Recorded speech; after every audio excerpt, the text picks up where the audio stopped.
Bangladesh cricket বোর্ডের head curator Gamini de Silva এবাদতকে দেখে নেয়ার হুমকি দিয়েছেন। গামিনীর সঙ্গে উইকেট নিয়ে তর্ক করায় তিনি বোর্ডের প্রভাবশালী পরিচালকের মাধ্যমে এবাদতকে দল থেকে বাদ দেওয়ার কথাও বলে দেন সরাসরি। এ নিয়ে এবাদত গামিনীর মধ্যে চলছে তুমুল বাকবিতণ্ডা। বিসিবির Lankan curator Gamini D silver আচরণগত সমস্যা কর্মকর্তাদের ভালো করেই জানা। এই লঙ্কান সহকর্মীদেরই সম্মান দেন না। অভিযোগ আছে নিউজিল্যান্ড কিউরেটর অ্যান্ডি অ্যাটকিনসন বিসিবির চাকরি ছেড়ে গেছেন শুধুমাত্র গামিনীর অসহযোগিতার কারণে। সব ছাপিয়ে কিউরেটর গামিনী নতুন করে আলোচনায় জাতীয় দলের পেসার এবাদত হোসেনকে হেনস্থা করে। এবাদত ম্যাচের দিন না থাকায় সেন্টার উইকেটের সাইডে প্র্যাকটিস করছিলেন। কদিন আগেই ইনজুরি থেকে সেরে উঠেছেন তিনি। কত বছর চলে গেছে এবাদত সেই যে ইনজুরিতে পড়েছেন, জাতীয় দলে ঢুকতে পারছেন না। এরপর অনেক চেষ্টা পরিশ্রম করে অবশেষে এবাদত ফিট হয়েছেন। যখন উইকেটে প্র্যাকটিস করতে গিয়েছেন তখনই লেগে যায় সমস্যা। প্রত্যক্ষদর্শী ছিলেন কোচ নাজমুল হোসেন, সাবেক পেসার বাংলাদেশ দলের। গামিনী নাকি কথার মধ্যেই হুমকি দিয়ে দেন এবাদতকে। পেস বোলিং কোচ নাজমুল হোসেনকে নিয়ে স্পট বোলিং করেন ওই দিন এবাদত। উইকেট ভালো না হওয়ায় গামিনীর উপর তিনি রেগে যান, বাজে মন্তব্য করেন। গামিনীও কথায় কথায় বলে দেন গ্রাউন্ডস কমিটির চেয়ারম্যান মাহবুব আনাম স্যারকে বলে জাতীয় দল থেকে এবাদতকে বাদ দিয়ে দেব। একজন কিউরেটর তো জাতীয় দলের ক্রিকেটারকে এভাবে হুমকি দিতে পারেন না। প্রত্যক্ষদর্শী কোচ নাজমুল হোসেন বলেন, ল্যান্ডিং জোনে পিচ ঠিক ছিল না।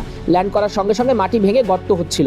এবাদত মাত্রই ইনজুরি থেকে ফিরেছে। সেই উদ্বেগ থেকে বলেছে কি উইকেট বানান, ভালো উইকেট বানাতে পারেন না।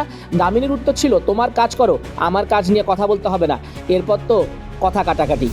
এরপরে এবাদত চলে যান ড্রেসিং রুমে, অনুশীলন না করে, বোলিং না করে ম্যানেজমেন্টকে জানান বিষয়টা। তাৎক্ষণিক বিসিবি থেকে গামিনীকে ডাকা হয়। গামিনী বলেন তিনি কোনো উচ্চবাচ্য করেননি। তবুও গামিনীকে সতর্ক করে দেন বোর্ডের পরিচালনা বিভাগের চেয়ারম্যান নাজমুল আবেদিন ফাহিম। ফাহিমের কাছ থেকে জানতে চাওয়া হলে তিনি গণমাধ্যমকে বলেন, আমি নৈতিক জায়গা থেকে কিছু বলতে পারবো না। আমার কাজ হলো সমস্যার সমাধান করা। ফোনে ম্যানেজারের সঙ্গে যোগাযোগের চেষ্টা করা হলেও পাওয়া যায়নি। এবাদতকে হেনস্থা ও হুমকি দেওয়ার বিষয় জানতে চাওয়া হলে গামিনী অস্বীকার করেন, বলেন আমাদের মধ্যে কিছুই হয়নি। সে উইকেট চেয়েছে, দিয়েছি। বৃষ্টির কারণে উইকেট একটু খারাপ হতেই পারে। আমি ওর কথায় কোনো উত্তর দেইনি। হুমকি দেওয়ার কথা ভিত্তিহীন। এবাদত ক্রিকেট পরিচালনা বিভাগে অভিযোগ করেছেন। বলা হলে গামিনীর উত্তর ছিল, আমাকে তো কেউ ডাকিনি। মাহবুব আনামও গণমাধ্যমে এই বিষয়ে কিছু বলেননি। 15 বছর ধরে বিসিবির হেড কিউরেটরের দায়িত্বে গামিনী। বাংলাদেশের প্রতিভাবান কিউরেটররা গামিনীর কারণে মিরপুরে আসতেই পারেন না। সবাই থাকেন চট্টগ্রাম, খুলনা, দেশের আনাচে কানাচে। অথচ কি এমন জাদু আছে গামিনীর হাতে তা সবাই জানে। মিরপুরের হোম অফ ক্রিকেট এক অভিশপ্ত জায়গা হয়ে উঠেছে গামিনীর কারণে। মাশরাফি, সাকিব, তামিম থেকে শুরু করে বিশ্ব ক্রিকেটের অনেক তারকা মিরপুরের উইকেট নিয়ে মাঝে মধ্যেই হরহামেশাই বিরক্তি প্রকাশ করেন এবং তাচ্ছিল্য করেন। সেই সব তাচ্ছিল্য বিসিবি হজম করছে শুধুমাত্র এই গামিনীর জন্য।